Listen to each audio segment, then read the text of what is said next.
Questions and comments, the Honourable Member for Kingston and the Islands.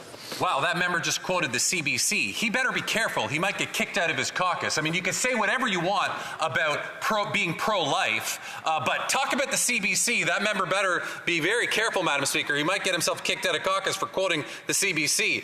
You know, I find it fascinating how he's willing to accept in the data that was released this morning, the GDP information, but he won't accept the fact that it categorically says and proves 8 out of 10 Canadians are better off, and that the carbon tax has reduced emissions by 80 million tons of GHG emissions to date.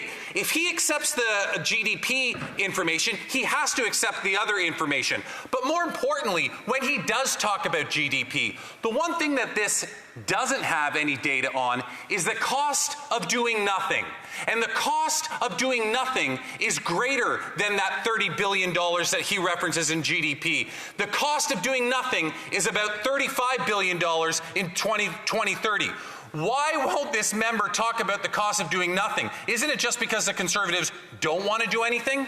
The Honourable Member for Calgary Rocky Ridge. Madam Speaker, he is continuing to mislead on what the report says and what the carbon tax does to Canadians. This whole discussion is about the economic impact of the carbon tax, and 8 out of 10 Canadians are not better off when you measure the economic impact. They are poorer. The GDP reduction proves that this is harmful to the economy, and the PBO has been clear all along that the economic cost of the carbon tax does not make Canadians wealthier.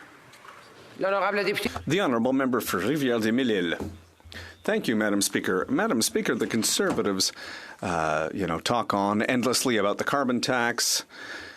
They break it down, in their own way, but there are lots of economists who say that it's good for lowering greenhouse gas emissions. Could they be a little bit more constructive or positive and say, if there wasn't a carbon tax, how would they lower greenhouse gas emissions? Just a little example, a concrete, specific example of what they would do to lower greenhouse gas emissions. Thank you. Member for Calgary Rocky Ridge. My colleague, who is our Shadow Minister for Environment, talked about that in his speech, and I want to say to my colleague from the bloc, who his colleagues seem to think that this motion was unworthy of debate or concern in this House. So do they think that it is okay for the Government of Canada to ignore requests for information with impunity, to gag the Parliamentary Budget Officer, to promise to Canadians openness and transparency, and deliver secrecy,